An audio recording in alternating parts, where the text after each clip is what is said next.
म चाहिँ को यो कार्यक्रममा हाम्रो सोनाजीले मलाई 2 शब्द बोल्नको लागि छ उहाँलाई पनि म धेरै धेरै धन्यवाद दिन चाहन्छु अनि हजुरलाई पनि धेरै धेरै धन्यवाद दिन चाहन्छु हजुर। राजमङ्गलजी अब अहिले अहिले कहाँ हुनुहुन्छ त? यसो पछाडि ब्याकग्राउन्ड हेर्दा त तपाईँ कतै जङ्गलतिर नजिकै के गर्दै हुनुहुन्छ अहिले? हजुर यहाँ नेटवर्कको प्रब्लम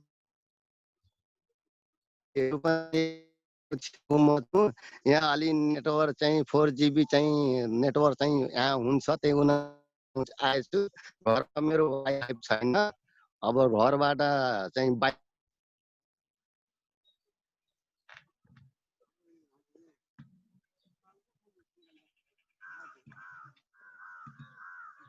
हजुर भन्नुहोस् सुनिराख्नु भएको छ?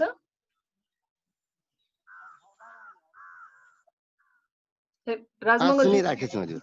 अलिकति तपाईँको आफ्नो बाल्यकालको बारेमा अलिकति बताइदिनुहोस् न। कहाँ तपाईँको जन्म कहाँ भयो, कसरी हुर्किनु भयो, तपाईँको आफ्नो कस्तो रह्यो तपाईँको अनुभव? मेरो जन्म कालमा के अरे पहिला चाहिँ कमरिया गाविस थियो, अहिले हाल चाहिँ मायादेवी गाउँपालिका वडा नम्बर 4 म रूपन्देही जिल्ला पर्यो। यहीँ हुर्केको, यहीँ जन्मेको। अनि बाल्यकालमा मेरो बुवा आमाले सानै उमेरमा मेरो बिहा गरिदिए। माइलासँग पढ्थे त्यति गरिदिए। पछि चाहिँ म सम्म पढेँ, 10 सम्म मतलब चाहिँ एसएलसी क्लियर मेरो भएन, सेन्ट पास गरेँ। त्यसपछि म एलजिबिटीआईको ग्रुपमा म 20 वर्षको 22 वर्षको उमेरदेखि नै एलजिबिटीआई ग्रुपमा मैले लागेँ। म माइलासँग बिहा पनि गरेँ। उहाँ मेरो घर पनि धेरै दिनसम्म उहाँको दुकान पनि मैले खोलाइदिए थिएँ, उहाँ चियाको पसल। अनि पछि गएर पसलमा खोलाइदिए थिएँ त्यो तेस्रो लिङ्गी माइलालाई। अनि उहाँ म ब्यान्ड बाजा पनि चलाउँथेँ, ब्यान्ड बाजाको मास्टर पनि थिएँ। उहाँ मेरो ब्यान्ड बाजामा पनि नाच्नुहुन्थे। अनि पछि म गएर उहाँसँग तेस्रो लिङ्गी माइलासँग गएर लुम्बनी यही गौतमको जन्म लुम्बनीमा भएको थियो, त्यही मन्दिरमा गएर उहाँलाई सिन्दूरदान पनि गरेथे, बिहा पनि गरेथे। राजमङ्गलजी हामी यही हो पहिला त्यो बारेमा अलिकति पछाडि आउँछु म। तपाईँ चाहिँ जब हुर्किँदाखेरि तपाईँको गाउँमा तपाईँ सानो हुँदा अथवा हुर्किँदै बढ्दै गर्दाखेरि तपाईँले कस्तो कस्तो अनुभव गर्नुभयो? अलिकति सम्झना लायक, राम्रो नराम्रो त्यस्तो कुनै अनुभव छ अहिले हामीसँग यहाँ तपाईँले भन्ने खालको? किनभने जुन समुदायबाट तपाईँ आउनुभयो, जुन मधेसी समुदाय, त्यसमाथि दलित समुदाय, अनि त्योबाट आउँदाखेरि तपाईँले कस्तो खालको चाहिँ भेदभाव भोग्नु पर्यो समाजबाट? अहिले केही सम्झना छ तपाईँलाई? त्यति बेला म चाहिँ तेस्रो लिङ्गी माइलासँग हिँड्दाखेरि हाम्रो गाउँका धेरैजना मान्छेहरू बुढापाठाले पनि मलाई फेल्न पनि गर्थे। यो हिजडा लिए राम्रो मान्छे छ, त्यसोसँग घुमिराखेछ। त्यति बेला भेदभाव लाज गर्थे, कोही गाली पनि दिन्थे। तर त्यो चाहिँ गाली म सहानुभूत सहेर नछोडेर पनि गरे। सानो हुँदाखेरिको बच्चा हुँदा स्कुल पढ्दाखेरि अथवा बढ्दै गर्दा उमेर हुर्किँदै जाँदाखेरि चाहिँ कस्तो अनुभव थियो नि तपाईँको? त्यति बेला त मेरो अनुभव यति, म पनि पढौँ, अलिक शिक्षित बनौँ, अलिक चाहिँ ठुला मान्छे बनौँ। तर चाहिँ अब नसिबले पनि साथ दिएन, त्यति म पढ्न पनि सकेन। त्यति हाम्रो चाहिँ स्थिति, घरको स्थिति पनि कमजोर थियो। बुवा आमाले त्यति चाहिँ मलाई पढाउन लेखाउन सकेन। त्यति बेला चाहिँ खानाको लागि बहुत समस्या थियो घरमा। अनि बुवा आमाले चाहिँ ट्युसन पनि पढाउन सक्नु भएन। सरकारी स्कुलमा चाहिँ म चाहिँ 10 क्लाससम्म पढेँ, एसएलसीमा गएर फेल खाएँ। त्यही हो हजुर। अनि जस्तो तपाईँ बस्ने जुन समाज थियो, जुन तौली हावा, कपिल वस्तु, त्यो समाजमा चाहिँ कस्तो खालको समाज थियो? कस्तो खालको चाहिँ मानिसहरू बस्नुहुन्थ्यो? उहाँहरूको अवस्था, त्यहाँ बस्ने मानिसहरूको अवस्था कस्तो थियो? अलिकति सामाजिक रूपमा, आर्थिक रूपमा कस्तो थियो अलिकति बताइदिनु मिल्छ? किनभने जुन अहिले हजुर अहिले पनि मधेस एरिया भएको कारणले त्यो तौलियामा अहिले हामी फिल्डमा जाँदाखेरि अहिले पनि त्यहाँ गाउँमा जाँदाखेरि कोही तेस्रो लिङ्गी महिला छ भने उनीहरूलाई पनि अवहेलना गर्दैछन् अहिले पनि हजुर। कोही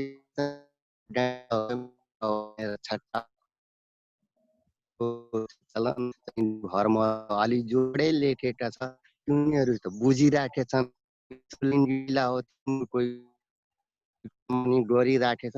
जो अनपढ छन् तिनीहरू चाहिँ अहिले पनि भेदभाव लाछना चाहिँ लगाइराखेछन् हजुर। अनि तपाईँलाई चाहिँ कुन समयमा आएर म पनि अलिकति फरक रहेछु अथवा यस्तो यो समुदायबाट चाहिँ आउने रहेछु अथवा म पनि अलिकति यौनिक तथा लैङ्गिक अल्पसंख्यक समुदायकोबाट आउने रहेछु भनेर चाहिँ कहिलेतिर चाहिँ तपाईँलाई त्यस्तो महसुस भयो, कहिले चाहिँ थाहा भयो अथवा अरू कसैले भनेर थाहा भयो कि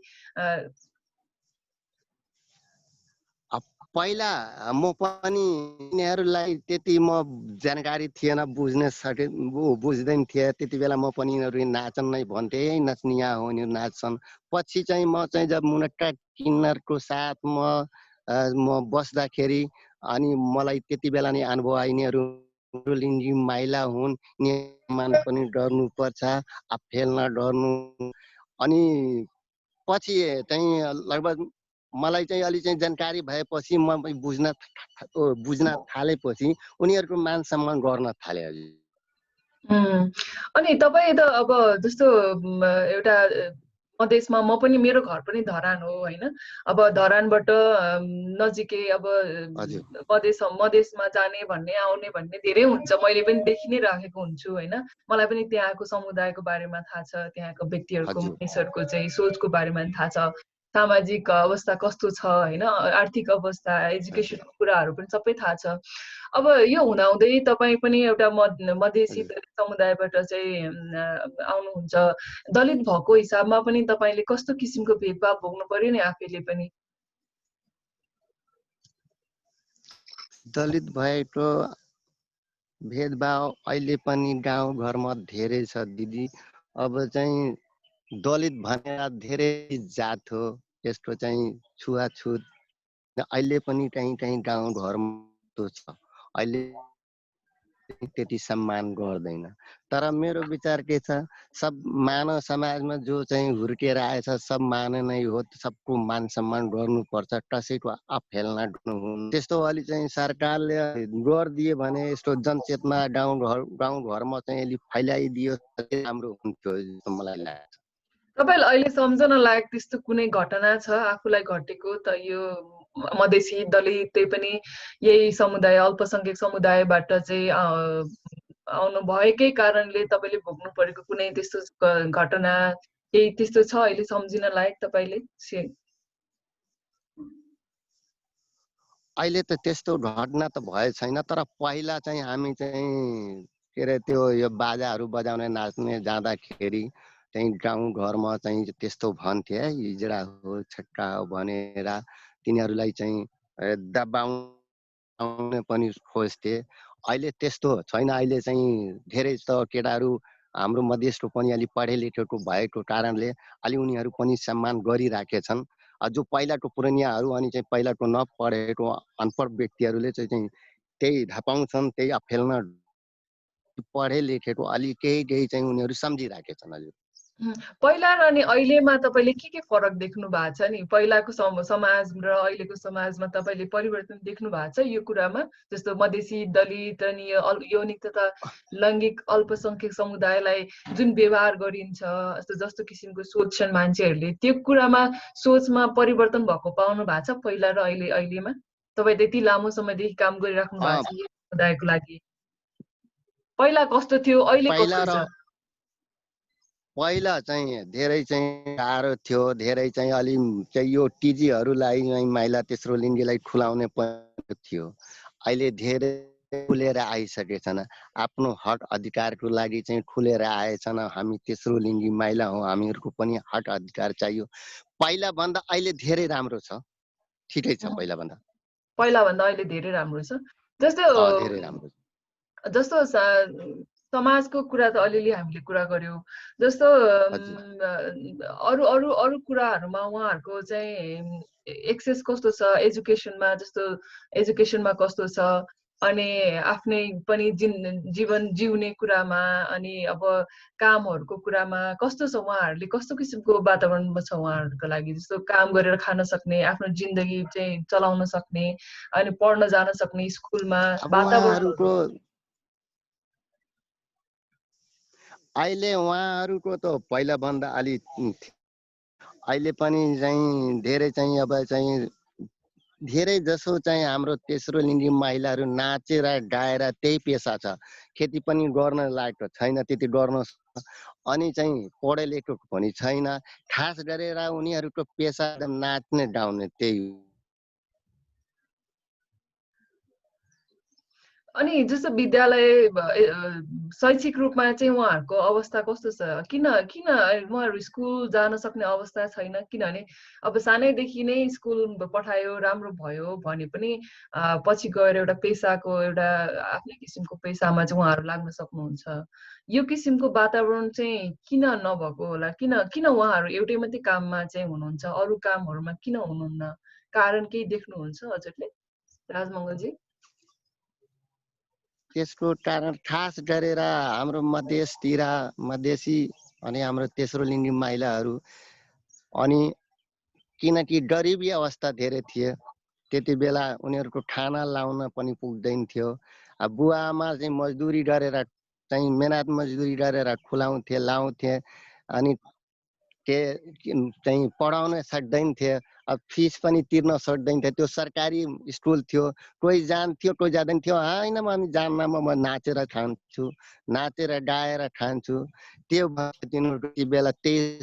अहिले चाहिँ पहिलाभन्दा अहिले धेरै सुधार भइसकेको छ। अहिले चाहिँ भर्खर चाहिँ हाम्रो एउटा चाहिँ टिजी 20-22 उहाँको थियो। उहाँ चाहिँ क्लासमा पढ्नु भयो, 11 क्लाससम्म पढ्नुभयो, फेरि उहाँ त्यो पढाइ छोडेर राख्नु भएछ। जस्तो अब हामीले कति उहाँको सपना पाण्डे भनेर चाहिँ टिजीको। हजुर हजुर हजुर हजुर भन्नुहोस् हजुर। जस्तो हामीले अहिले पनि कति समाचारहरू देख्छौँ मिडियामा, अनि आइ पनि राखेको हुन्छ। तेस्रो लिङ्गी अथवा यही अल्पसङ्ख्यक समुदायका चाहिँ जति पनि साथीहरू हुनुहुन्छ, कहिलेकाहीँ चाहिँ कोबाट चाहिँ सामाजिक रूपमा, आर्थिक रूपमा अथवा चाहिँ हिंसामा परेको होइन, फिजिकल्ली चाहिँ उहाँहरूलाई चाहिँ हार्म गरेको, उहाँहरूलाई चाहिँ अब कतिलाई चाहिँ ज्यानै लिएको घटनाहरू पनि आएको छ। इभन काठमाडौँमा पनि त्यस्तो समाचारहरू हामीले देखेका छौँ। अझै यही कुरा त अब मधेसमा त अझै झन् कस्तो छ यसको अवस्था? अहिले पछिल्लो समयमा यही समुदायको साथीहरूलाई कसैलाई चाहिँ फिजिकल्ली उहाँहरूलाई चाहिँ कसैले चाहिँ हानि गरेको, अब ज्यानै गएको, त्यस्तो केसहरू आएको छ कि छैन? त्यस्तो केसहरू अब चाहिँ मधेसमा गरेर हाम्रो तेस्रो लिङ्गी महिलाहरू के गर्छन्, अलिक लुट छुपेर कि हाम्रो बुवा आमा नजानुहोस् अनि हाम्रो छरछिमेकी नजानुहोस् भनेर खास गरेर चाहिँ आइमाई जस्तो लुगाको हिँड्दैन, अनि चुप रूपमा अनि छिपेर चाहिँ हिँड्छन्। अनि नाच्ने बेलामा त लुगा सुगा चाहिँ लेडिज जस्तै बनेर चाहिँ नाच्नै जान्छन्। त्यति बेला पनि कोही कोही मान्छे तिनीहरूलाई चाहिँ फेल्न गरेछ, तर उनीहरू मेरो इज्जत जान्छ, बेइज्जत हुन्छ भनेर चाहिँ गाउँघरमा अनि टोलमा छरछिमेकीमा त्यति आएर चाहिँ भन्दैन कि फलाना मान्छेले मलाई यस्तो गर्यो, यस्तो रेप गर्यो, यस्तो गर्न खोज्यो, त्यो भन्दैन डरको कारणले। अनि आफ्नो इज्जत बचाउनको घरमा अहिले छुपाइराखेछन्, त्यो पनि समस्या छ हजुर। यस्तो अवस्थामा मलाई तपाईँको आफ्नो व्यक्तिगत जीवनको कुरा सुन्दाखेरि नि एकदमै चाहिँ तपाईँले जे गर्नुभयो एकदमै खुसी लाग्यो, र चाहिँ जुन आर्ट गर्नुभयो तपाईँले आफै पनि चाहिँ तेस्रो लिङ्गीसँग आफ्नै समुदायसँग चाहिँ विवाह गर्नुभयो। कतिको गाह्रो भयो, कतिको चुनौतीहरू आयो समाजबाट, तपाईँले चाहिँ आफैले पनि कस्तो कस्तो किसिमको चाहिँ पीडाहरू भोग्न पर्यो नि त्यो समयमा? त्यति बेला चुनौती त धेरै आयो। हाम्रो समाजले हाम्रो गाउँघरको मधेसको एरिया मान्छेहरू आफैला अनि मलाई पनि गणुवा भयो भनेर चाहिँ मलाई पनि भन्थे त्यति बेला चाहिँ यसलाई अब घरैबाट निकाल्दिने, समाजमा नबस्ने दिन, यो हिजडासँग हिँड्छ यसलाई घर नबस्ने, समाजमा बस्ने नदिने, त्यस्तो पनि म माथि पनि आएको थियो। त्यति बेला भेदभाव गरेको थिएँ, तर मैले सिधै भने तपाईँहरू जे पनि गर्नुहोस्, म यसलाई छोड्दिनँ, म यसलाई आफ्नो जीवनसाथी बनाएछु, म पार्टनर बनाएछु, बुढी बनाएछु, म राख्छु, तपाईँहरू जे पनि गर्नुहुन्छ म मान्दिनँ।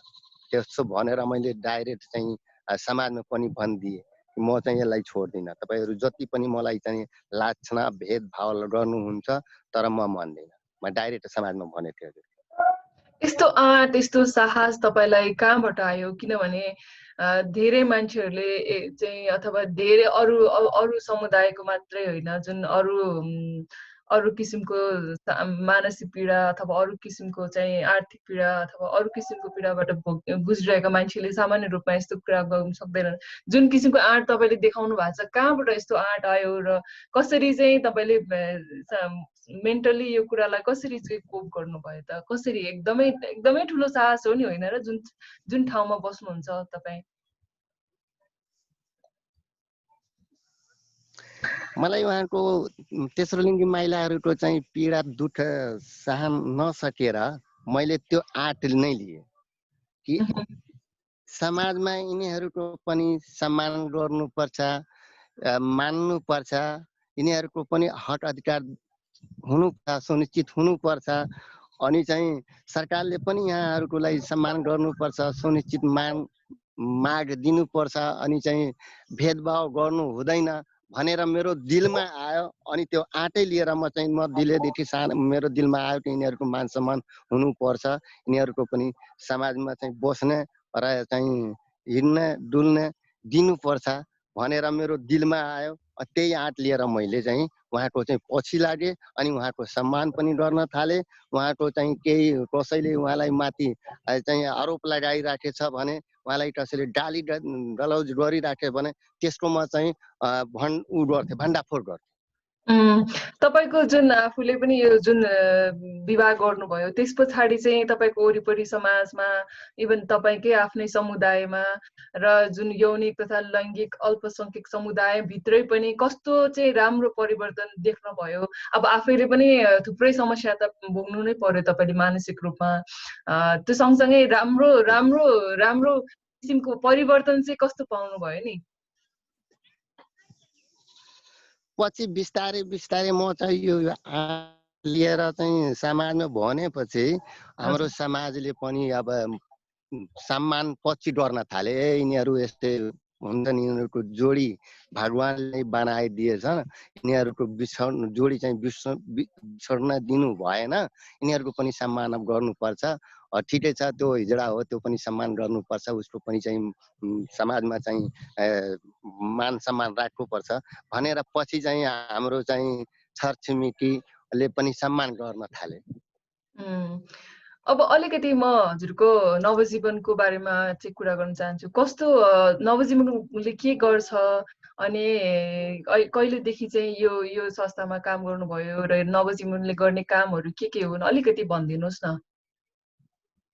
नवजीवनले गर्ने काम चाहिँ तेस्रो लिङ्गी समालिङ्गी तेस्रो लिङ्गीको एमएसएम एमएसडब्ल्यूको टिजीको बारेमा चाहिँ यो काम गर्छ।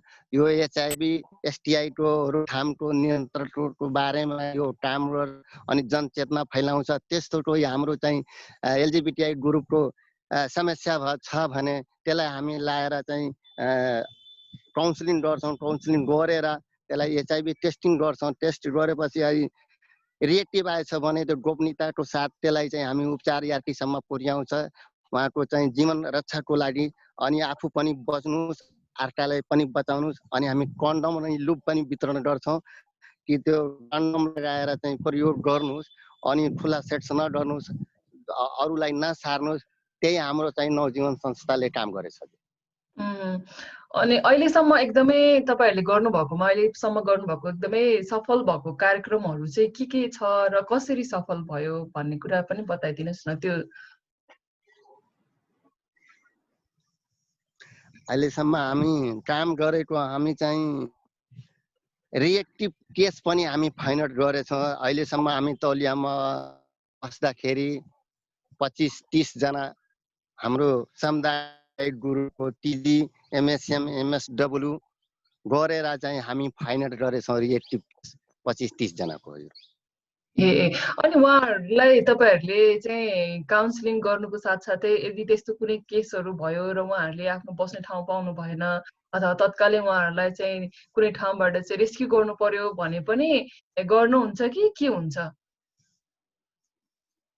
होइन, त्यस्तो केस पायो भने कोही खुलेर आएर भन्छ भने माथि यस्तो चाहिँ गरी मानव अधिकारसम्म पुर्याउँछौँ अनि वकालत पनि गर्छौँ, लड्छौँ। हामी थानामा पनि गएर उनीहरू तेस्रो लिङ्गको लागि हामी लडेछौँ। हाम्रो चाहिँ कोअर्डिनेटर प्रेम पनि एकदम धेरै चाहिँ लड्नु भएछ। हाम्रो समाजको लाई फेल्न नहोस्, कसैले न चाहिँ भेदभाव लाछन नगरोस् भनेर हाम्रो प्रेरणाजी पनि लड्नु चाहिँ एकचोटि चाहिँ सिडिओ अफिसमा उहाँ लड्नु भयो। यस्तै एउटा केस आएको थियो, त्यहाँको बारे भयो हाम्रो समाजलाई यस्तो हेपी राखेछन्, यस्तो गरिराखेछन् भनेर सिडिओसँग पनि हाम्रो प्रेरणाजी भयो। अब हजुर त एकदमै नजिक भएर चाहिँ यो समुदायसँग काम गरिराख्नु भएको छ, उहाँहरूको हक अधिकारको बारेमा लडिराख्नु भएको छ। बाहिर नआउनु भएकोहरू र भित्रभित्रै पनि पीडामा परिराख्नु भएको अथवा चाहिँ यस्तो किसिमको कुनै डिस्क्रिमिनेसनबाट चाहिँ गुज्रिरहनु भएको केसहरू कतिको छ त्यहाँनिर, बाहिर आउन नसकेको आफ्नै समाजको कारण, परिवारको कारण त्यस्तो छ? यस्तो अब चाहिँ छ त छँदैछ, तर चाहिँ अहिलेसम्म हामी चाहिँ त्यस्ता केस चाहिँ एउटा दुईटा मात्र भेटेछौँ। अब चाहिँ अब भित्र छिर्नु पर्यो, बार्डर एरिया जानु पर्यो। अब चाहिँ पुरै जिल्लामा कपिलवस्तु पुरै जिल्ला हामी चाहिँ माने गाउँ टोलसम्म अहिले पुगेको छैन। त्यसको प्रयास गरिराखेछौँ, गइराखेछौँ, खोज्दैछौँ, अहिले भेटे छैन। ए अब जस्तो राजमङ्गलजीले त हामी हिजो अलिकति कुरा तपाईँ र म चाहिँ कुरा गर्दाखेरि पनि अलिकति भन्नुभएको थियो कि तपाईँले चाहिँ मधेसी दलित र यही एलजिबिटिआइक्यूको समुदायको लागि चाहिँ एकदमै धेरै पहिलादेखि चाहिँ लड्दै आउनु भएको छ उहाँहरूको हक अधिकारको लागि। त्यो अलिकति त्यो मधेसी दलित आन्दोलन सँगसँगै यही समुदायको आन्दोलनको पनि अलिकति बताइदिनुहोस् न, कहिलेदेखि सुरु गर्नुभयो र कस्तो कस्तो किसिमको चाहिँ सङ्घर्ष पश्चात चाहिँ के कुराहरू चाहिँ तपाईँहरूले चाहिँ पाउन सफल हुनुभयो र अझै पनि चाहिँ गर्नु बाँकी छ? अब मने कुन सालमा हामी काठमाडौँमा गएको थियो त्यो चाहिँ डेट चाहिँ मलाई त थाहा भएन, पनि मैले राखेको छैन। तर एउटा साहेब दिन हाम्रो चाहिँ एमएसएम पनि हुनुहुन्छ, उहाँ र म अनि भैरुवाको हाम्रो गोपी दाई अनि अरू चाहिँ तौलियाको चाहिँ एलजिबिटिआई ग्रुप लिएर हामी चाहिँ काठमाडौँ सिंहदरबारमा गएको थियो। त्यहाँ धर्नामा 4 दिनसम्म हामी त्यहाँ बसेको थिएँ, त्यसको आफ्नो हक अधिकारको लागि लडेको थिएँ। त्यसपछि चाहिँ अब हामी त धर्ना बसेको थिएँ। हाम्रो चाहिँ जो अहिले चाहिँ प्रियङ्का गुरुङ उहाँसँग वार्ता भयो, के वार्ता अनि चाहिँ हामी त उहाँसँग गएर उहाँसँग त वार्ता गर्नुभयो, तर हामी 3-4 दिनसम्म त्यहाँ धर्नामा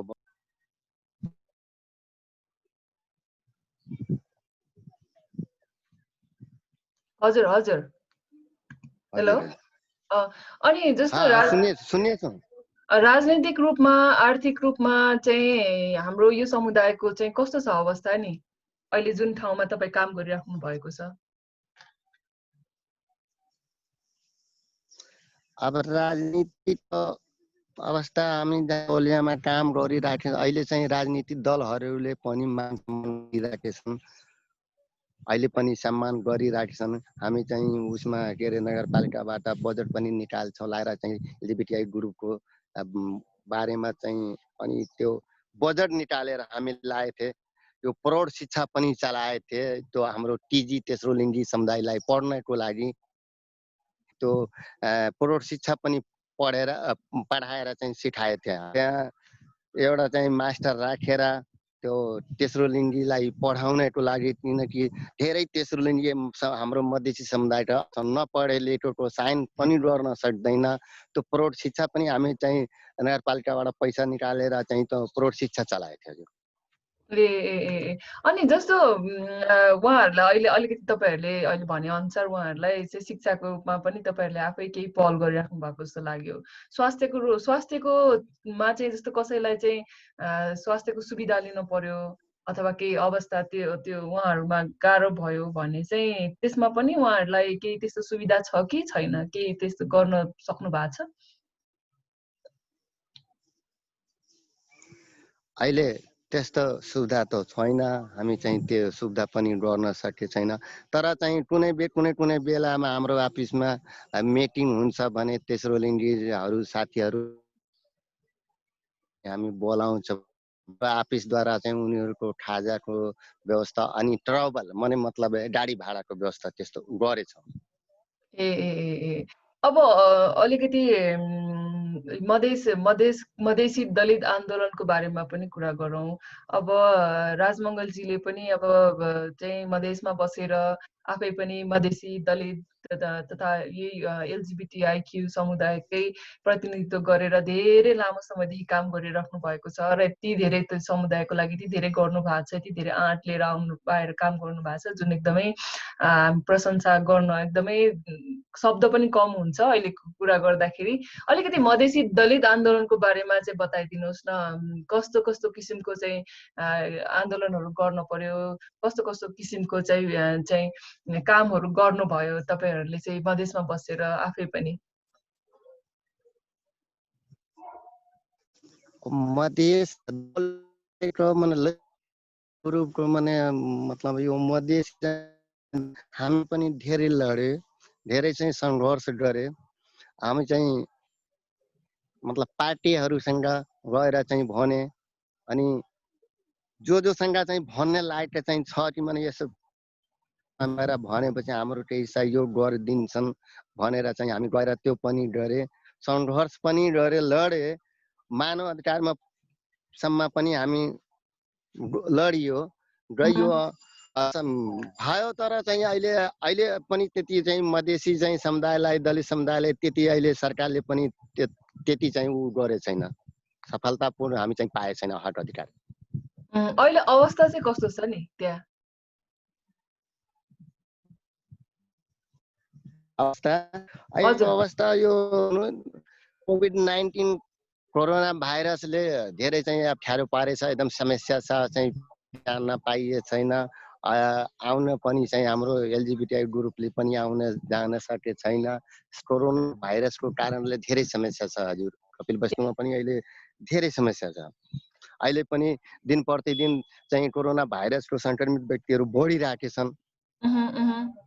त्यो समस्या कोरोना भाइरसको कारणले अहिले धेरै समस्या छ हजुर। भनेपछि कोरोनाको यो जुन लकडाउनले गर्दाखेरि चाहिँ अहिले तपाईँहरूले कुनै यस्तो काम गर्नु भएको छ आफ्नै समुदायको लागि? केही गर्नु भएको छ अथवा केही छ कि तपाईँहरू आफै पनि अब यसबाट चाहिँ असर परेर घरमै हुनुहुन्छ कि केही छ गरिराख्नु भएको छ? चाहिँ यो हाम्रो काम के हो कि हामी खास काम हाम्रो के हो कि चाहिँ एलजिबिटिआई चाहिँ एचआइभी टेस्टिङको धेरै हामी चाहिँ वो गर्छौँ। जहाँ जोखिममा छ, उच्च जोखिममा, हाई जोखिममा जहाँ छन् हाम्रो टिजी त्यस्ता खोजी हामी पनि भित्र छिरेर अहिले चेकअप पनि गर्दै चाहिँ काम गरिराखेको छ। त्यो भइराखेको छ। हिजो पनि गएर एउटा चाहिँ यहाँ के भन्छन् सुदोधन गाउँपालिका वडा नम्बर चाहिँ 1 मा सहसा भन्ने गाउँमा गएर एउटा मान्छेलाई चेक गरेको। उहाँको टिबीको सम्भावना थियो। टिबीको भएपछि एचआइभी सङ्क्रमित हुन बढी हुन्छ। सङ्क्रमित व्यक्ति छ भने उसलाई टिबी सर्न सम्भावना एकदम बढी हुन्छ। त्यस्ता मान्छेलाई मैले हिजो गएर चाहिँ चेकअप गरेँ। उहाँ हजुर चाहिँ रिएक्टिभ हुनु नन रिएक्टिभ हुनुहुन्छ। अब अनि तपाईँको आफ्नै कामलाई पनि यो लकडाउनले भाइरसले कस्तो असर गरिरहेछ नि घर अहिले? धेरै भयो होइन, 6 महिनाभन्दा धेरै भइसक्यो हामी घरभित्रै बसेको। अहिले 6 महिनाभन्दा बढी म पनि यो लकडाउनले गर्दा दूरी टाइम गरेर अनि मास्क लगाएर सेनिटाइजरको लगाएर अनि हातमा चाहिँ ग्लोभ्स लगाएर म चाहिँ गइरहेको छु। अब त्यही जो उच्च जोखिममा हाई जोखिममा छ त्यस्ता मान्छेलाई हामी पत्ता लगाएर खोजी चाहिँ त्यस्ता मान्छेलाई चेकअप गर्दैछौँ। त्यो अहिले पनि भर्खर सामाजिक दूरी कायम गरेर आफू सुरक्षित भएर गइरहेको छ। अहिले हजुरले भर्खर भन्नुभयो तपाईँहरूले चाहिँ जुन यो एचआइभी र एड्ससँग सम्बन्धित पनि थुप्रै काम गरिरहनु भएको छ र चाहिँ यसैसँग पनि रिसर्च पनि गरिरहनु भएको छ। कति जति चाहिँ यसबाट चाहिँ प्रत्यक्ष प्रभावित हुनु भएको छ भन्ने केही डाटाहरू छ तपाईँहरूसँग? डाटा त छ तर त्यो डाटा मलाई त्यति होइन, लगभग भन्नुभयो कोअर्डिनेटर प्रेरणा विष्ट लगभग कति जति चाहिँ भन्नुभयो हुन्छ यो डाटा यो जो रिएक्टिभको भन्नुभयो कि नन रिएक्टिभको डाटा? रिएक्टिभको हजुर। ए म बुझे हजुर सुन्नु हाम्रो जिल्लामा एमएसडब्ल्यू टिएमएसएम गरेर लगभग हाम्रो चाहिँ कपिल वस्तु 1000 देखि 25 माने 2500 समथिङ हाम्रो चाहिँ एलजिबिटी ग्रुप छन् त्यहाँ। ए हजुर हजुर हजुर। अब मैले अलिकति अझै एलजिबिटी सँगै अलिकति क्वेसन्सहरू अलिक सोध्न चाहे मैले राजमङ्गलजीलाई। अहिले पनि थुप्रै त्यो समुदायको चाहिँ साथीहरू चाहिँ त्यहीँ बसेर काम गरिराख्नु भएको छ भन्नुभयो तपाईँले होइन, विशेषतः चाहिँ नाचगानमा बढी चाहिँ उहाँहरू चाहिँ हुनुहुन्छ भन्नुभयो।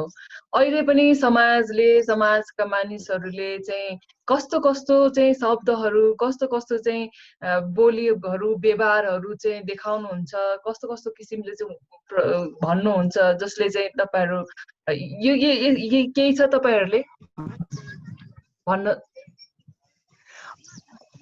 पहिला भन्दा अहिले धेरै सुधार आइसकेको छ। अहिले पढे लेखेका केटाहरू मान सम्मान त गरिरहेका छन् तर अनपढ जो नपढेछन् त्यो तिनीहरू त केही अशब्द पनि भनिदिन्छन्, कहिले चाहिँ मुखबाट हिजडा कहिले के भनिदिन्छन्। अलि पढे लेखेको केटाहरू जुन छन् अहिले सम्मान गरेको, नपढेको चाहिँ सम्मान गरे छैन।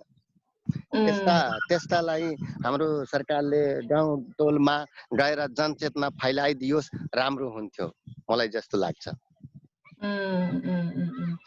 अब अलिकति पनि सम्मान गर्नु हजुर हजुर हजुर भन्नुहोस्। अहिले चाहिँ जस्तो तपाईँले भनेको अनुसार चाहिँ धेरै कुराहरू हामीले चाहिँ दलितको बारेमा कुरा गर्यौँ, मधेसी दलित तथा चाहिँ यौनिक तथा लैङ्गिक अल्पसङ्ख्यक समुदायको बारेमा पनि कुरा गर्यौँ, उहाँहरूको चाहिँ हक अधिकारको बारेमा पनि कुरा गर्यौँ।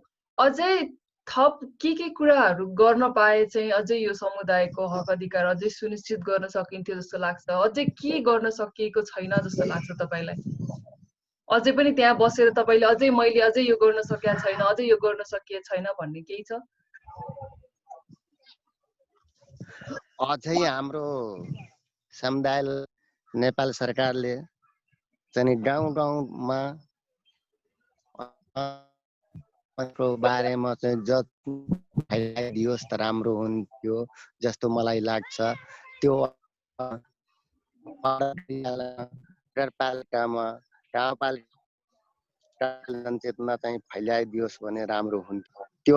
त्यसको लागि हामी प्रयास गर्दैछौँ। लोडी पनि राखेको छ हामी वाडा कार्यालयमा, गाउँपालिकामा वाडा हाम्रो मेयरहरूसँग कुरा गरिराखेका छौँ। त्यस्तो सरकारले माथिबाट नै त्यो पहल गरिदियोस् राम्रो हुन्थ्यो जस्तो लाग्छ। भनेपछि हजुरले भने अनुसार त समाजमा हजुर चाहिँ धेरै नै राम्रो भइसकेको जस्तो लाग्यो मलाई, किनभने तपाईँको कुरा अनुसार पहिलाको जुन चाहिँ पहिलाको जुन जेनेरेसन थियो, पहिलाको चाहिँ बुढाबुढी मान्छेहरू हुनुहुन्थ्यो, उहाँहरूले गर्ने व्यवहार र अहिलेको यङ जेनेरेसन गर्ने व्यवहारमा फरक छ भन्नुभयो। भनेपछि परिवारबाट पनि चाहिँ अहिले फरक छ। अहिले त्यसो त्यसो भए चाहिँ परिवारले पनि चाहिँ एक्सेप्ट गरिसकेको छ धेरैलाई धेरै। अब यदि कोही चाहिँ अल्पसङ्ख्यक समुदाय अथवा यही समुदायबाट चाहिँ हुनुहुन्छ, अथवा चाहिँ ल आज कुनै परिवारले चाहिँ पहिचान गर्नुभयो भने परिवारमा पनि राम्रो भइसकेको छ, एक्सेप्ट गरिसक्नु भएको छ अहिले धेरै जस्तो परिवारले। कस्तो छ नि त्यहाँ चाहिँ घर परिवारमा चाहिँ कस्तो छ अहिले त्यहाँनिर? धेरै जसो परिवारले अहिले चाहिँ त्यस्तो गरेको छैन। कोही कोही चाहिँ अहिले पनि आफ्नो चाहिँ त्यसो एलजिबिटिआई ग्रुपमै तेस्रो लिङ्गी महिलालाई चाहिँ त्यस्तो व्यवहार गरे छैन। अहिले पनि कोही कोही भन्छन् यो यस्तो छ नचिना निष्ठे छ, यस्तो छ, यसलाई चाहिँ कामै गर्दैन, सधैँ नाच्ने जान्छ, यसलाई चाहिँ अहिले पनि परिवारमा त्यस्तो छैन। अहिले पनि त्यस्तो चाहिँ हेपी राखेछन्। हजुर ए भनेपछि परिवारमा चाहिँ अझै स्वीकार्न चाहिँ गाह्रो भइरहेछ परिवारबाट चाहिँ? गाह्रो छ हजुर। भनेपछि त परिवारबाट नस्वीकारेपछि त उहाँहरू त त्यहाँबाट निस्किनु पर्ने हुन्छ होइन? धेरै जसोहरू पनि त्यस्तै भएको होला केसहरू त, घरबाट बाहिर जाने। कतिजना सुन्नुहोस् हजुर, कतिजना हाम्रो तेस्रो लिङ्गी महिला त्यो परिवारले नस्वीकारेको, समाजले पनि स्वीकारे छैन। हाम्रो टिजीहरू धेरै जसो गएर इन्डियामा बसेछन्, इन्डियामा नाचेर गाएर उतै चाहिँ आफ्नो पालन गर्दैछ, नाचेर गाएर धेरै टिजीहरू इन्डियामा छन्। भनेपछि अहिले परिवारले नस्वीकारेको अनि हजुर हजुर हजुर भन्नु हजुर जस्तै परिवारले अनि समाजले कहीँ कहीँ स्वीकारेको छैन, त्यस्ता टिजीहरू हाम्रो धेरै इन्डियामा गएर नाच गान गएर उतै बसेछन्। अनि त्यस्तो स्वीकारिदियो भने इन्डिया जानु पर्दैन थियो। तर कहीँ कहीँ समाजले पनि स्वीकारे छैन, घरको परिवारले पनि स्वीकारे छैन। त्यस्ता टिजीहरू हाम्रो धेरै इन्डियामा गएछन्, इन्डियामा नाचेर गाएर चाहिँ खाँदैछन्, आफ्नो पेटको पालन गरिरहेका छन्। हजुर भनेपछि धेरै जसो कस्तो कामहरू गरिराख्नु भएको छ नि यो समुदायले चाहिँ? जोखिममा पनि त त्यस्तै पर्नु भएको छ होला होइन? यो समुदायको धेरै थोरै कुनै एक क्लास पनि पढ्दैन, चाहिँ साइन गर्न पनि सक्दैन। त्यस्ता धेरै टिजीहरू हाम्रो तेस्रो लिङ्गी महिलाहरू छन्। यिनीहरू खास गरेर यहाँ चाहिँ त्यति काम पनि गर्न सक्दैन, त्यति यहाँ हुन्छ। इन्डियामा त उनीहरू गएर चाहिँ बधाई लिन्छन्, छोराछोरी भएको ठाउँमा गएर त्यसमा हाम्रो टिजी यता नेपाल टिजी धेरै चाहिँ उतै बस्छन्, इन्डियामा उतै बस्नुहुन्छ धेरै जसो।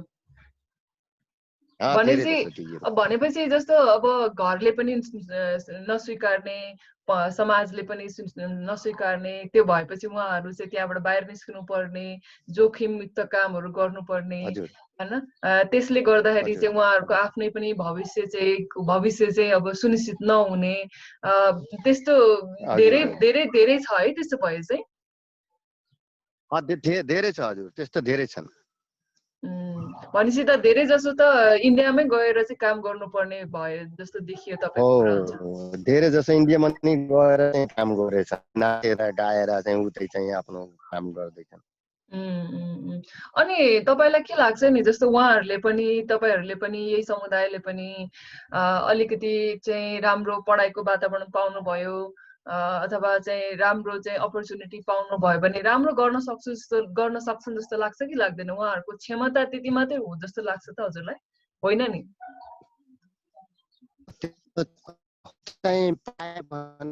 हाम्रो सरकारले केही पहल गरिदियो भने उनीहरूको पनि सोच्छ कि हामी यतै बसौँ, आफ्नो नेपालमा नै चाहिँ बसौँ, काम गरौँ, केही आफ्नो रोजीरोटी चलोस् भनेर सोच त धेरैजनाको छ।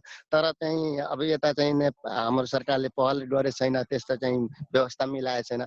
त्यस कारणले हाम्रो चाहिँ धेरै जसो चाहिँ तेस्रो लिङ्गी महिला चाहिँ इन्डियामा नै बसेर नाचेर गाएर चाहिँ आफ्नो चाहिँ नाचगानमा पेसा गरेछन्। भनेपछि त्योभन्दा अरू उहाँहरूसँग कुनै खुबी अथवा क्षमता नै छैन र? कि त्यही मात्रै काम गर्नु पर्ने हो र उहाँहरूले? उहाँहरूको अब अरू कुनै क्षमता छैन। लेखे धेरै भयो भने नोकरी पाउन सक्दै, पढे लेखेको पनि छैन, अरू केही क्षमता पनि छैन। खास गरेर उनीहरूको क्षमता अब त्यही हो, नाच्ने गाउने, त्यही हो पेसा, पेसै त्यही हो। अझै उहाँहरूलाई अरू चाहिँ कुनै अझै उनीहरूको अब जस्तो तपाईँले भन्नुभयो नि काम पनि पाउँदैनन्, पढेको पनि छैनन्, त्यही भएर चाहिँ त्यही काम गर्नु परेको भनेर भन्नुभयो। यदि उहाँहरूलाई चाहिँ पढाइमा अथवा विद्यालयमा सानैदेखि राम्रो चाहिँ सुविधा अथवा चाहिँ त्यो किसिमको चाहिँ हामीले केही चाहिँ एक्सेस दिन सक्यौँ भने चाहिँ उहाँहरूको चाहिँ सबै ठाउँमा चाहिँ पहुँच हुने भयो र चाहिँ आफ्नो क्षमतालाई पनि अझै उजागर गर्न सक्ने भयो नि, होइन र? उहाँहरूले हो त हो हजुर हो, एकदम हो। त्यस्तो भए पहुँच भइदियो भने उनीहरू पनि पढ्न सक्थे, पढ्थे। तर चाहिँ अब पहलै भए छैन, सरकारबाट केही पहलै छैन। अब उनीहरू पढ्नेबाट वञ्चित छन्, पढेको पनि छैन। अब त्यही एउटा पेसा मात्र उनीहरूको छ, नाच्ने गाउने, बस त्यही पेसा छ अहिलेलाई चाहिँ। कुनै कुनै अरू अहिलेलाई। अरू उपाय नभएपछि त्यही गर्नु परेको देखियो त, होइन त? त्यही एउटा अब चाहिँ सरकारले केही सिप मूल चाहिँ केही त्यो यो के भन्छन् बुन्ने ठाल्ने चाहिँ बुन्नेको लागि स्वेटर खुब लेडिज जस्तै काम गर्छन्। यो मोफलर हामी गाउँछ भन्छन्, त्यो मोफलर सबै खुब बनाउँछन्। तर त्यस्तो पनि तालिम भइदियो भने सरकारबाट अनि त्यही बुनेर बेचेर आफ्नो पालन गर्थे, जीविका पालन गर्थे। तर त्यस्तो पनि हाम्रो सरकारबाट पहल भए छैन। अब त्यो अब नपहल भएनाले तिनीहरू एउटा यही पैने गाउने बस त्यही इन्डिया गएर यहाँ अरू केही कामै छैन। यहाँ अब त्यही लगनको सिजन यो सालमा उनीहरूको यो लकडाउनले गर्दा त्यो लगनमा धेरै नाच्थे, त्यो पनि अरू एकदम परेसान छन् चिजहरूमा, एकदम त्यो नाच्ने गाउने पाए छैन। चाहिँ पनि चलाउने एकदम गाह्रो भएछ यो लकडाउनमा। हजुर अहिले चाहिँ अब उहाँहरूलाई उनीहरूको खेती पनि धेरै छैन, भनेपछि खेती पनि छैन, खेती पनि जग्गा धेरै जमिन छैन। पनि अब छैन। दलित समुदाय त धेरै हजुर छैन। हजुर। उनीहरू धेरै दलित समुदायको भएको कारणले अब चाहिँ पढे लेखेको पनि छैन। त्यस्ता पढे लेखे भए चाहिँ नोकरी पनि पाउँथ्यो। बिडिएस चाहिँ बिडिएस ले चलाए त्यति बेला हाम्रो 4-5 क्लास पढेको टिजीहरू मतलब तेस्रो लिङ्गी महिलाहरू धेरै काम गर्दै थिए। अहिले त्यो बिडिएस पनि त्यो प्रोजेक्ट दिएछ, अहिले एफसीआईले त्यो लिएछ। त्यो नपढेको कारण अहिले सब चाहिँ निकालिदिएछन्, त्यो अफिसबाट पनि खारिज भइसकेछन्। त्यो केही महिनाको 2-10 हजार पाउँथे त्यो यसै अफिसमा काम गरेर, त्यो पनि अहिले छैन। अहिले चाहिँ टिजीहरूलाई तेस्रो लिङ्गी महिला धेरै गाह्रो छ, एकदम समस्या छ। अब चाहिँ इन्डियामा चाहिँ गएर कमाउँथे, त्यो पनि त्यति चले छैन। त्यहाँ पनि लकडाउन छ, समस्या छ। अहिले यो लकडाउनमा समस्या धेरै तेस्रो लिङ्गी साथीहरूलाई। अहिले हजुरले भने अनुसार जस्तो दोहोरो मारमा परे जस्तो लाग्यो नि त, होइन? जस्तो दलित पनि, त्यस पछाडि माथि चाहिँ यो अल्पसंख्यक समुदाय एकदमै दोहोरो होइन तेह्रो मारमा परेको र चाहिँ उहाँहरूको चाहिँ जीवन चाहिँ एकदमै गाह्रो भयो जस्तो लाग्यो, होइन? यसो हेर्दा पनि गाह्रो छ, एकदम गाह्रो भयो, एकदम गाह्रो छ हजुर। अहिले लकडाउनमा एकदम गाह्रो छ। लकडाउन भन्दा पनि अहिले त झन् अब आर्थिक रूपमा पनि धेरै गाह्रो भइरहेको होला। जुन काम गरिराख्नु भएको थियो त्यो काम त बन्द नै भयो, होइन? त्यो हिसाबले पनि जस्तो अहिले अघि हजुरले चाहिँ जे भन्नुभयो, नाचगानको कार्यक्रम गर्ने, अरूहरू चाहिँ मनोरञ्जनको कामहरू गर्ने भन्नुभयो।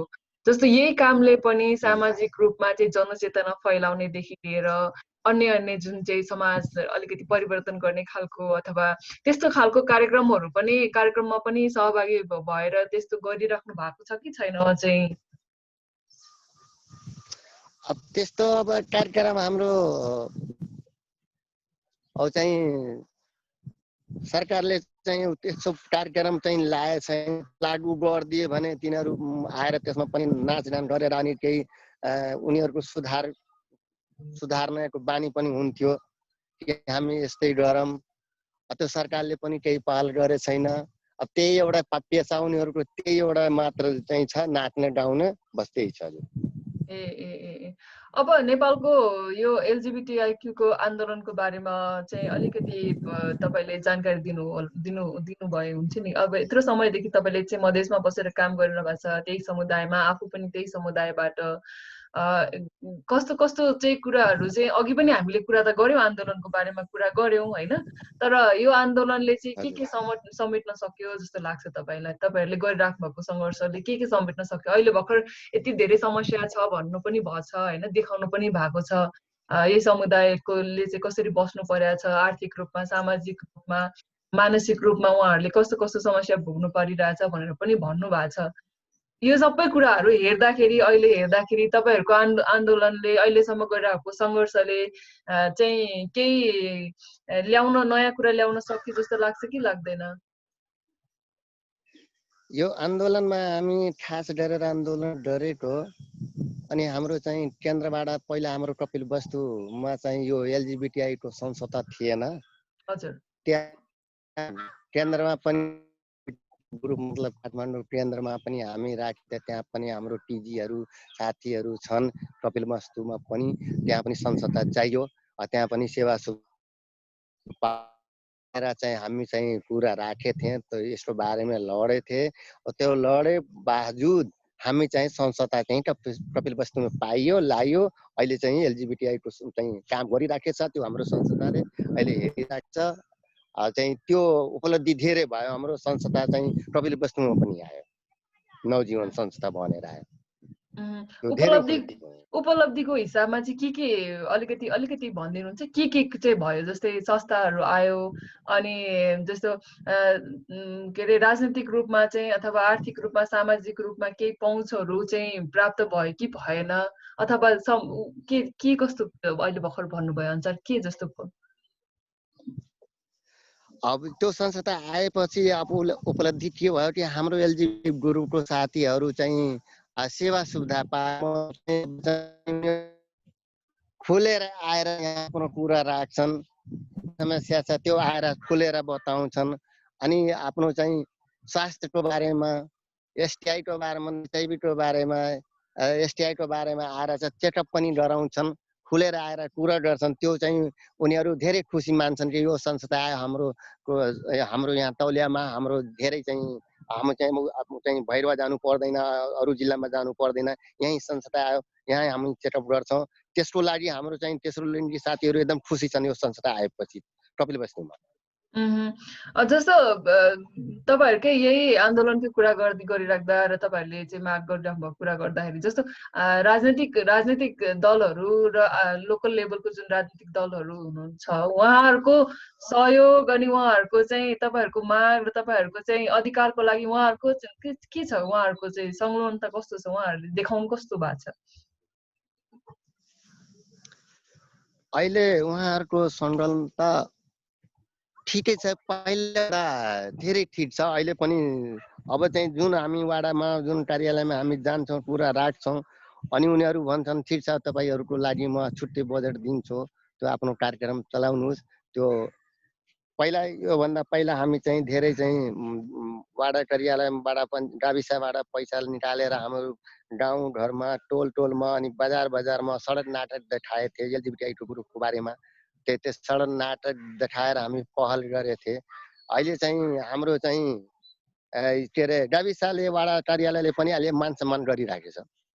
जस्तो मान सम्मान सँगसँगै जस्तो नागरिकताको कुराहरू छ होइन, अब अरू अधिकारका कुराहरू छन्, त्यसमा चाहिँ कस्तो छ नि उहाँहरूको चाहिँ सहयोग साथ? किनभने अहिले पनि धेरै यही समुदायको धेरै साथीहरूले चाहिँ नागरिकता नभएको कारणले गर्दाखेरि चाहिँ सामान्य स्वास्थ्य सुविधा पनि लिन नसकेको कुराहरू पनि आइरहेको छ, अरू सुविधाहरू पनि लिन नसकेको कुराहरू। अब राजनीतिक रूपमा चाहिँ राजनीतिक दलका नेताहरू अथवा राजनीतिक पहुँच भएका व्यक्तिहरूले चाहिँ यो कुराहरूमा पहल गरे देख्नु भएको छ कि छैन?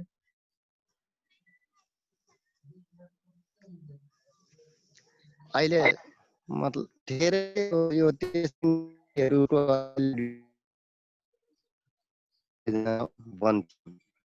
अब उनीहरू अब कसैको पहिलाको जमानामा कसैको अन्कृतमा थियो, त्यो अहिले गाह्रो भएछ बनाउने।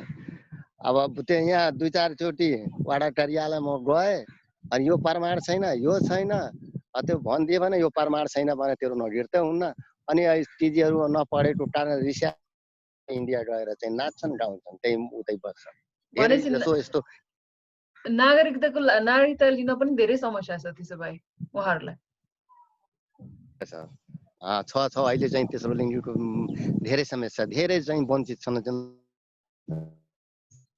भनेपछि त नागरिकता नभएपछि त अरू सुविधा लिन पनि नसक्ने भयो होइन र नसक्ने भयो हजुर नसक्ने भयो नागरिकता छैन भने केही सुविधा लिन सक्दैन त्यो समस्या छ त्यसले गर्दाखेरि उहाँहरू पलायन आफ्नो देश छोडेर अरू अरू अरू ठाउँमा गएर काम गर्नुपर्ने बाध्यता भयो होइन र हो त्यही बाध्य भएर चाहिँ इन्डिया जानु पर्यो इन्डिया गएर नाच्छन् गाउँछन् त्यही बाध्य भएर जानुपर्छ अब गइराखेछन् धेरै चाहिँ इन्डिया नै बसेछन् धेरै जातिहरू इन्डियामा चाहिँ सब त्यस महिलाहरू चाहिँ उतै नाचिराखेछन् गाइराखे उहाँ भले लकडाउन चलिराखेछ त्यहाँ पनि इन्डियामा पनि तर उहाँको इन्डिया सरकारले महिना चामल दिइराखेको दरले चाहिँ एक घर उताको त धेरै सुविधा यहाँ त हाम्रो नेपालमा केही सुविधा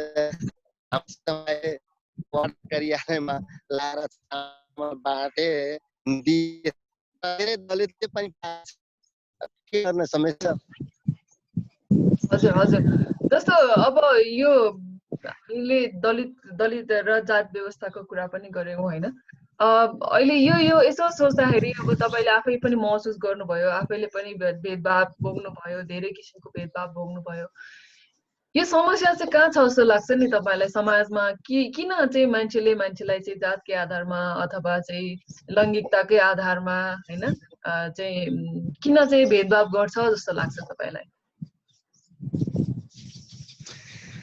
अब जस्तै अब धेरै जसो मलाई के लाग्छ अब यी दलित समुदायको लागि अब जो ठुला पढे लेखेका छन् उनीहरू चाहिँ त्यति मान सम्मान गर्न खोज्दैन कि दलित हो के गर्छ यसो त्यति पहुँच छैन यो चाहिँ के गर्छ भनेर धेरै अहिले चाहिँ त्यो पनि सोच छ हाम्रो मधेसमा दलितलाई पनि हेपिराखेछन् अनि हाम्रो एलजिबिटी ग्रुपको साथीहरूलाई पनि अहिले हेपिएछन् अब त्यस्ता अब चाहिँ त्यति पहुँच पढे लेखेको पनि नभएको कारणले अनि चाहिँ त्यहाँ मतलब आफिस अड्डा जाने नबोल्न जानेको कारणले त्यहाँसम्म पहुँच नभएको कारणले त्यसबाट पनि अहिले चाहिँ धेरै यो भोगिराखेछन् हाम्रो तेस्रो लिङ्गी महिलाहरू अनि दलितहरू यो भोगिराखेछन् भनेपछि यो दलित र पिछडिएको र अल्पसंख्यक समुदायको चाहिँ पहुँच राजनीतिक रूपमा आर्थिक रूपमा र सामाजिक रूपमा चाहिँ पहुँच नभएको कारणले गर्दाखेरि पनि उहाँहरूलाई अझै हजुर भोगिराखेको छन् अब यो जात व्यवस्थालाई चाहिँ कसरी चाहिँ हटाउन सकिन्छ जस्तो लाग्छ नि तपाईलाई आफैलाई पनि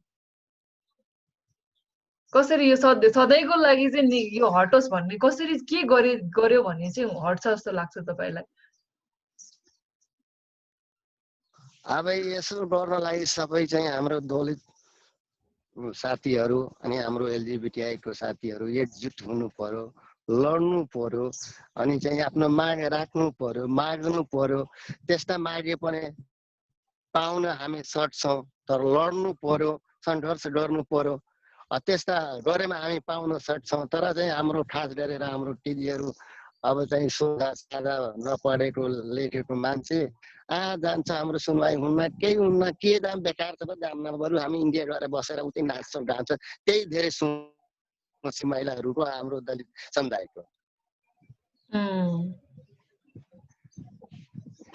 अनि यो अरू दलित समुदायदेखि बाहेक र अरू समुदायका मान्छेहरूले गर्ने व्यवहारमा चाहिँ परिवर्तन हुनुपर्छ उहाँहरूको सोचमा परिवर्तन हुनुपर्छ जस्तो लाग्छ कि लाग्दैन त्यो उनीहरूको चाहिँ परिवर्तन हुने दियो माने परिवर्तन भए हुन्थ्यो मलाई लाग्छ जस्तो परिवर्तन हुनु पर्यो उनीहरूको जनचेतना मूलक कार्यक्रमद्वारा अनि कसरी उनीहरूको चाहिँ गएर चाहिँ उनीहरूको मूलक कार्यक्रम गरेर फैलाउने अनि उहाँको चाहिँ दिमागमा चाहिँ बसोस् भनेर त्यसो गर्यो भने फेर्न त्यो परिवर्तन हुन्छ। मलाई एउटा कुरा सोध्न मन लाग्यो कि जस्तो राजनीतिक दलहरूले चाहिँ जब जब चुनावहरू आउँछ होइन, अनि जब चाहिँ केही कामहरू गर्नुपर्छ उहाँहरूले चाहिँ यही चाहिँ दलित, अल्पसंख्यक र पिछडिएका चाहिँ वर्गको चाहिँ एउटा चाहिँ हक हितको लागि हामी लडिरहेछौँ अथवा उहाँहरूकै लागि हामीले काम गरिरहेछौँ भनेर चाहिँ एकदम राम्रो क्वेसन गर्नुभयो। त्यति बेला उनीहरू जो यो नेताहरू आउँछ म तपाईँलाई यो सुविधा दिन्छु, तपाईँको यो सुविधा दिन्छु, यो गराइदिन्छु, मलाई भोट दिनुहोस्, त्यस्तो मागेर भोट लिएर जान्छन्, तर केही अहिलेसम्म गरे छैन। भनेपछि चाहिँ तपाईँ त्यति बेला आएर त भन्छन्, भनेपछि चाहिँ उनीहरूलाई चाहिएको बेलामा हो त्यति बेला आएर ठुला ठुला भाषण गर्छन्, भाषण गरेर जान्छन्, मलाई जिताउनुहोस्, म यो गरिदिन्छु, यो पहल गरिदिन्छु, तर भोट लिएर जान्छन्, केही पहल गरे छैन।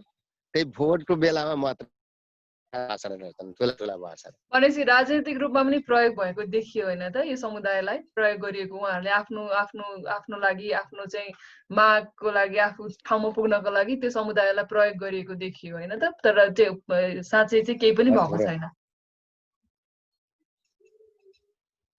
हजुर हजुर। अनि जस्तो यही समुदायको लागि लड्ने अरू राजनीतिक दलमा चाहिँ माथिल्लो निकायमा पुगेका व्यक्तिहरू हुनुहुन्छ कि हुनुहुन्न? यही समुदायको लागि लडेको अथवा उहाँको लागि काम गरेको भन्ने मान्छेहरू चाहिँ त्यो माथिल्लो लेभलमा, माथिल्लो तहमा पुग्नु भएको छ कि छैन त? कोही हुनुहुन्छ त्यस्तो व्यक्तिहरू? त्यस्तो व्यक्ति हुनुहुन्न, कोही हुनुहुन्न हजुर। भनेपछि अहिले कुरा गर्दाखेरि चाहिँ राजनीतिक रूपमा पनि पहुँच भएन त होइन त? भएन। अब जस्तो यो अब अहिले अझै पनि थुप्रै आन्दोलन भन्नाले अब सडकै तताउनु पर्छ भन्ने पनि होइन, जायज मागहरू आफ्नो जायज माग पुरा गर्नको लागि जस्तोसुकै आन्दोलन पनि गर्न अब पर्छ जस्तो लाग्छ अझै पनि। यो केन्द्र प्रदेशको सहयोग असहयोग र जुन मधेसी दलित आन्दोलनमा चाहिँ अबको बाटो के हुनपर्छ जस्तो लाग्छ नि? अब के गर्नुपर्छ जस्तो लाग्छ नि यो समुदायको लागि काम गर्ने मान्छेहरू, राजनीतिक दलका मान्छेहरू, इभन अब विभिन्न सङ्घ संस्थाहरू हुनुहुन्छ थुप्रै होइन, अब चाहिँ के गर्नुपर्छ जस्तो लाग्छ नि? उहाँहरूको के हुन्छ बाटो अब यो समुदाय, हाम्रो दलित समुदायलाई अनि एलजीबीटीआई ग्रुपलाई स्थानीय सरकारदेखि प्रदेश सरकारसम्म, प्रदेशदेखि केन्द्रसम्म यसको चाहिँ अब सरकारले यसमा ध्यान दिदियो भने राम्रो हुन्थ्यो मलाई जस्तो लाग्छ। अब यहाँ ध्यानै दिँदैन। अब हाम्रो चाहिँ एलजीबीटीआई ग्रुपको समुदायले जाँदाखेरि त्यहाँ केही माग राख्छन् भने धेरै जसो त कार्यालयहरू त खिल्ली उडाइदिन्छन्, हाँसेर उडाइदिन्छन्। यो गाउने मान्छे यसलाई के चाहिन्छ, केही चाहिन्न, त्यस्तो पनि भनेर हाँसेर उडाइदिन्छ। त्यो हाँसेको कारणले अब 2-4 चोटि यस्ता गए, हामी मागे, त्यस्ता उडाइदिए अनि चाहिँ हाम्रो चाहिँ तेस्रो लिङ्गी समुदायका महिलाहरू सिधै दिँदैन, बरु नजाने नमागे हामी नाचेर गाएर खान्छौँ, त्यस्तो पनि उनीहरूको सोच आउँछ। आएछ चाहिँ गएछन्, इन्डियामा नाच्दैछन्, गाउँदैछन्। त्यस्तो पनि अहिले चाहिँ हाम्रो चाहिँ यो स्थानीय सरकारले पनि पहल गरिदियो भने त्यो खसी नगरोस्, नउडाओस्, त्यो अलि राम्रो जनचेतना फैलाइदियोस्, उहाँले पनि चाहिँ मान सम्मान गरिदियोस् भने त्यो स्थानीय सरकारदेखि लिएर प्रदेश सरकारसम्म अनि केन्द्र सरकारसम्म राम्रो हुन्थ्यो जस्तो मलाई लाग्छ। जस्तो अब यसैमा पनि अब दलित आन्दोलन मात्रै होइन, जस्तो यही अल्पसंख्यक समुदायको लागि आन्दोलन मात्रै होइन, जुन अरू आन्दोलनहरू सँगसँगै आइरहेका छन्, महिलाको लागि चाहिँ महिलाको हक अधिकारको लागि चाहिँ लडिरहेको छन्, त्यस्तै आदिवासी जनजाति आन्दोलन पनि सँगै आइरहेको छ। यी सबै आन्दोलनहरूले चाहिँ अब यो आन्दोलन जुन तपाईँले उठाइराख्नु भएको छ कुरा, यसलाई कसरी सँगै ल्याउन सकिन्छ, कसरी सहयोग गर्न सक्छ जस्तो लाग्छ एकअर्काले? अब खास गरेर हाम्रो यो समुदायको त्यति पढे लेखेको नभएको कारणले हजुर चाहिँ अब आफ्नो माग पुरा गराउन सकेको छैन। मेन कारण पढे लेखे छ भने अहिले चाहिँ लडेर चाहिँ त्यहाँ कुरा राख्थे, त्यति बोल्न पनि जान्दैन। अनि चाहिँ पढे लेखेको नभएको कारणले त्यस्तै हाम्रो दलित समुदायका महिलाहरू पनि त्यस्तै छ, नपढेको कारणले हाम्रो चाहिँ माग पुरा भएको छैन। भनेपछि आफ्नो मागको लागि, आफ्नो अधिकारको लागि बोल्न सक्ने चाहिँ व्यक्तिहरू त्यो ठाउँमा हुनुहुन्न। त्यही भएर तपाईहरूले चाहिँ अझै पनि आफ्नो आफ्नो कुराहरू राख्न सक्नु भएको छैन, आफ्नो ठाउँमा गएर बोल्न सक्नु भएको छैन, हैन त? हजुर हजुर। त्यसको लागि अब आफ्नै समुदाय आफैले पनि त बोल्ने नै भयो।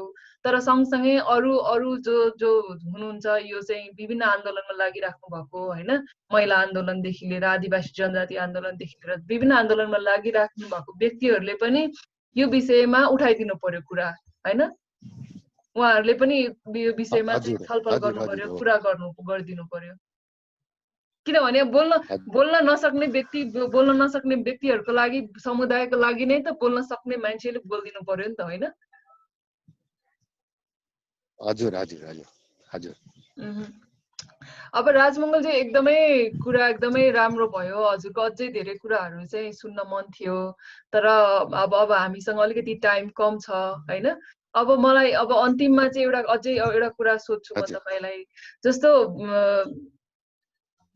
तपाईँ अब यो सबै कुरा मैले अहिले सुरुवातदेखि अहिलेसम्म कुरा गर्दै आउँदाखेरि चाहिँ तपाईँको आफ्नै पनि अनुभव, होइन, समाज परिवारबाट पाउनु भएको अवहेलना, त्यस पछाडि यो समुदायले भोगिरहेको अवहेलना, त्यस्तै गरी चाहिँ उहाँहरूले चाहिँ हरेक क्षेत्रमा चाहिँ उहाँहरूको पहुँच नभएको कारणले गर्दाखेरि चाहिँ उहाँहरू चाहिँ बाहिर गएर काम गर्नुपर्ने, जोखिमयुक्त काम गर्नुपर्ने, साथसाथै आफ्नो हक अधिकारको लागि चाहिँ बोल्न नसक्ने, पढे लेखेको नभएको कारणले चाहिँ पहुँच नभएको कारणले गर्दाखेरि चाहिँ आफ्नो हक अधिकारको बारेमा पनि बोल्न नसकिरहेको अवस्था चाहिँ पाउनुभयो। अहिले हामीले यसो कुरा गर्दाखेरि यो सबै कुराको निचोड यो निस्कियो, होइन?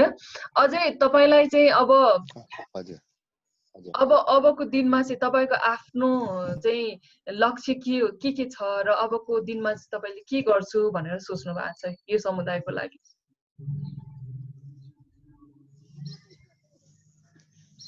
अब यो समुदायको लागि हाम्रो लक्ष्य के हो? यो समुदायको लागि चाहिँ पहिला चाहिँ अलि जनचेतना मूलक कार्यक्रमबाट सिकाउनु पर्यो सोच छ।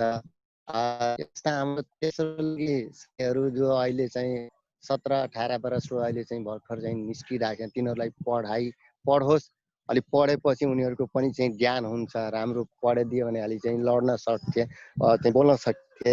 त्यस्तालाई पनि हामी चाहिँ प्रयास गरिराखेका छौँ। त्यस्तालाई पनि प्रयास गरिराखेको छ। जो पहिलाको अब चाहिँ अनपढ छन्, त पढे लेखेको छैन, तिनीहरूलाई पनि हामी चाहिँ जनचेतनामूलक कार्यक्रम गरेर सिकाउने प्रयासमा छौँ। यिनीहरूलाई पनि भनेर चाहिँ अगाडि बढोस् भनेर चाहिँ हामी चाहिँ त्यही सोच राखेछौँ।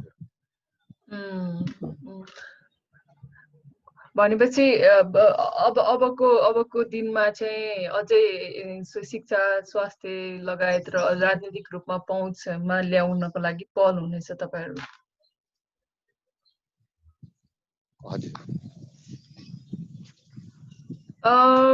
अब अन्त्यमा फेरि पनि अब तपाईँको अलिकति मैले कुरा गरिहालेँ। अब यति धेरै हामीले इन्फर्मल कुराहरू गऱ्यौँ, कति धेरै चाहिँ राजनीतिक कुराहरू गऱ्यौँ, समाजको कुराहरू गऱ्यौँ। तपाईँको आफ्नो चाहिँ अहिले कस्तो छ अवस्था नि? अहिले लकडाउनले तपाईँलाई आफैलाई चाहिँ कस्तो प्रभाव पारिरहेछ व्यक्तिगत रूपमा? व्यक्तिगत रूपमा धेरै प्रभाव पारेछ यो लकडाउनले गर्दा। हामी फिल्डमा जान पाइए छैन। अब बीच त्यस्तो चाहिँ हाई रिस्कमा छ, त्यस्तो पत्ता लाग्यो भने त्यहाँ हामी चाहिँ छिरेर जान सकिएछ। त्यसलाई टेस्टिङ गरिराखे। त्यो लकडाउनमा हाम्रो चाहिँ धेरै समस्या छ। अहिले चाहिँ हाम्रो चाहिँ फिल्ड खर्च थियो त्यो पनि काटिएछ। फिल्डमा चाहिँ हामी दूर थिए, त्यसको चाहिँ ट्रबल थियो, त्यो पनि अहिले काटेछ।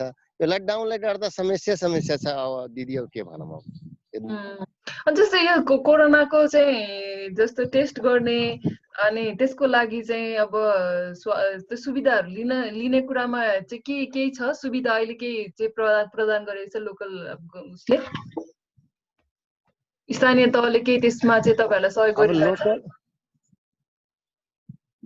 चाइनाको लकडाउनको कारणले हामी चाहिँ पनि यो कार्यालयहरू बन्द थियो, अहिले चाहिँ अलिअलि खोलिराखेछ त्यो पनि सामाजिक दूरी कायम गरेर एक मान्छेलाई छिर्न दिएछन् चाहिँ अफिसभित्र। त्यो हामी 6 महिनाको लकडाउनको कारणले हामी चाहिँ अहिले चाहिँ आफ्नो माग आफ्नो चाहिँ यो चाहिँ उसमा के अरे वडा कार्यालयमा नगरपालिकामा अनि गाउँपालिकामा अहिले राख्ने हामी पाए छैन। अहिले यो कोरोनाको कारणले गर्दाखेरि चाहिँ प्रत्यक्ष रूपमा चाहिँ कोरोना पोजिटिभ भएको अथवा यसबाट निधन भएको अथवा अहिले चाहिँ त्यसैबाट प्रभावित भएको चाहिँ हाम्रो यो यौनिक तथा लैङ्गिक अल्पसंख्यक समुदायको अथवा कति हुनुहुन्छ भन्ने केही छ तपाईँहरूलाई थाहा छ? उहाँहरूको प्रत्यक्ष प्रभाव पर्नु भएको भन्ने केही छ तपाईँहरूलाई? कति जति पर्नु भएको होला? यसको डाटा अब यो डाटा त मलाई थाहा छैन। अब यो डाटा हाम्रो चाहिँ कोअर्डिनेटर म्याडमलाई थाहा होला। हजुर, के जेस पर्नु चाहिँ भएको छ? अब म भन्न सक्दैन, मलाई चाहिँ डाटा पनि थाहा छैन। हाम्रो चाहिँ कोअर्डिनेटर म्याडमलाई थाहा छ यो कति चाहिँ डाटा हाम्रो सेन्टर व्यक्ति भएछन् त्यो डाटा उहाँ राख्नु भएछ।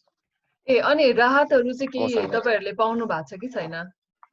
राहतहरू अब एकचोटि हाम्रो 7 जना टिजी तेस्रोहरूले चाहिँ यो राहत पाउनु भएको थियो। 7 जना मात्र पाए थियो। हजुर, त्यसमा चाहिँ एकचोटि मात्रै पाउनु भयो। त्यो के कुनै संस्थाले गरेको हो कि स्थानीय सरकारले? हो, संस्थाले नै गरेको। त्यो संस्थाले नै गरेको। संस्थाले नै कुन संस्थाबाट उहाँ त्यो पनि मलाई थाहा छैन। त्यो हाम्रो चाहिँ म्याडमलाई थाहा छ। राजमङ्गलजी, धेरै धेरै धन्यवाद यहाँको समय अनि यस्तो गाह्रो गरी इन्टरनेट चलाएर तपाईँ इन्टरनेट जुममा आइदिनु भयो, लाइभमा आइदिनु भयो, कति गाह्रोले है मिलाएर आइदिनु भयो। थाहा छ अब हामीलाई अब मधेसमा कति गाह्रो छ है। अब यहीँ काठमाडौँमा पनि इन्टरनेटको सुविधा पाउनु कति गाह्रो छ भनेपछि त दूर दराजमा त अरू धेरै गाह्रो छ। त्यसको लागि धेरै धेरै धन्यवाद। तपाईँको आफ्नो अनुभव सुनाइदिनु भयो। तपाईँले जे गरिराख्नु भएको छ आफ्नो समुदायको लागि, दलित समुदायको लागि, त्यसपछि मधेसमा बसेर यति गाह्रो गरेर अनि यौनिक तथा लैङ्गिक अल्पसंख्यक समुदायको लागि उहाँहरूको हक अधिकारको लागि यत्रो वर्षदेखि लडिराख्नु भएको छ हैन। कति कुराहरू पुरा भयो होला नि, कति कुराहरू भएकै छैनन्, अझै गर्नुपर्ने थुप्रै छ।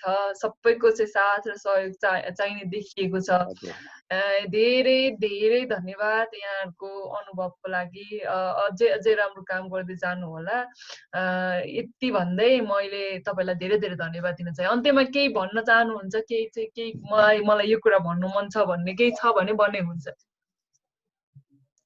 म चाहिँ यो त्यहाँ हाम्रो सोनाजीले चाहिँ रेडियो परिवर्तनबाट 2 शब्द बोल्नको लागि मौका दिनुभयो। म उहाँलाई पनि धेरै धेरै धन्यवाद। मसँग केही शब्द चाहिँ सोध्नु भयो अनि त्यसको लागि पनि म हजुरसँग जारी छु। धेरै धन्यवाद। नमस्कार हजुर। मलाई पनि अहिले ढिलो भइराखेछ। अब म जान्छु फिल्डतिर गएर खाना खान्छु, त्यसपछि फिल्ड जान्छु। हुन्छ धेरै धेरै धन्यवाद यहाँलाई। राम्रोसँग बस्नु होला। एकदमै कोरोना छ, एकदमै आफ्नो ध्यान पनि दिनु होला। हस् नमस्कार। हस्, थ्याङ्क यू सो मच। नमस्कार हजुर। नमस्ते हजुर। नमस्ते नमस्ते।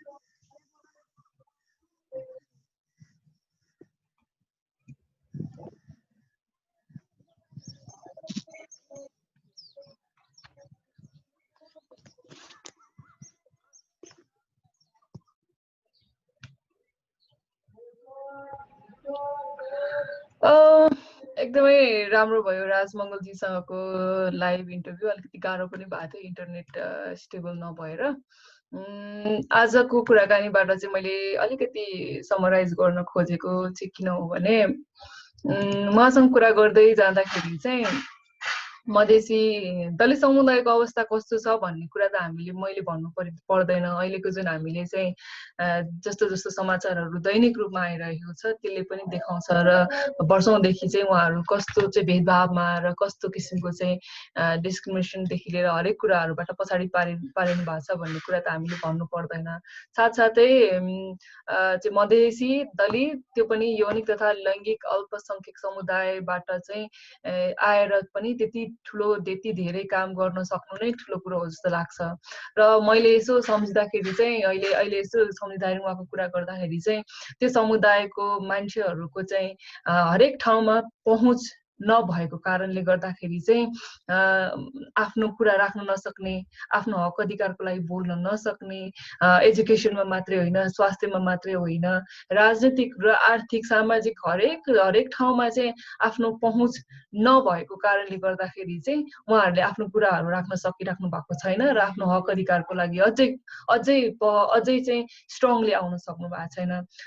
यो कुरा चाहिँ आज हामीले चाहिँ राजमङ्गलजीसँग कुरा गर्दाखेरि यो कुराहरू थाहा पायौँ। उहाँले पनि भनिराख्नु भएको थियो कि हामी यो समुदाय पढे लेखेको छैन, पढे लेखेको नभएको कारणले गर्दाखेरि चाहिँ कामहरू राम्रो नपाउने, त्यस पछाडि उहाँहरूलाई चाहिँ अब आफ्नै घर परिवार समाजले पनि अवहेलना गर्ने, जसको कारणले उहाँहरू चाहिँ बाहिर जानुपर्ने, जोखिमयुक्त काम गर्नुपर्ने, त्यसले गर्दा उहाँहरूको स्वास्थ्यमा असर गर्ने, यी सबै कुराहरू उहाँले भनिराख्दाखेरि चाहिँ एउटा कुरा म अझै भन्छु, उहाँहरूको यो समुदायको चाहिँ आफ्नो पहुँच नभएको र बोलिदिने र चाहिँ ठाउँमा चाहिँ राज्यका निकायहरूमा मात्रै होइन हरेक ठाउँमा चाहिँ आफ्नो पहुँच नभएको कारणले गर्दाखेरि चाहिँ अझै पनि उहाँहरूको लागि बोल्ने र उहाँहरूको आफ्नो हक अधिकारलाई चाहिँ लड्ने चाहिँ अझै गर्न सकिएको छैन भनेर भन्नुभएको छ। सो आजको यो कुराहरूबाट चाहिँ एकदमै राम्रो छलफल आयो। सायद तपाईँहरूले पनि धेरै कुराहरू बुझ्नुभयो होला, कतिजनाले मधेसमा भइरहेको अहिले आन्दोलनको बारेमा पनि अलिअलि बुझ्नुभयो होला जुन यो समुदायले गरिरहेको छ। आगामी दिनमा अरू चाहिँ विषयमा हामी कुराकानी गर्नेछौँ। अझै थुप्रै कुराकानी गर्ने हाम्रो लक्ष्य थियो, तर हाम्रो राजमङ्गलजीको टाइम पनि कम थियो र उहाँ पनि आफ्नै काममा जानुपर्ने र हामीसँग पनि लिमिटेड टाइम भएको हुनाले। सो आजको लागि धेरै धेरै धन्यवाद। तपाईँहरूले लाइभ हेरिदिनु भयो। हाम्रो टिमले अरू विषयमा अरू छलफल गर्ने छ। म शान्ता नेपाली अब यो लाइभबाट बिदा माग्छु। Thank you so much. नमस्ते।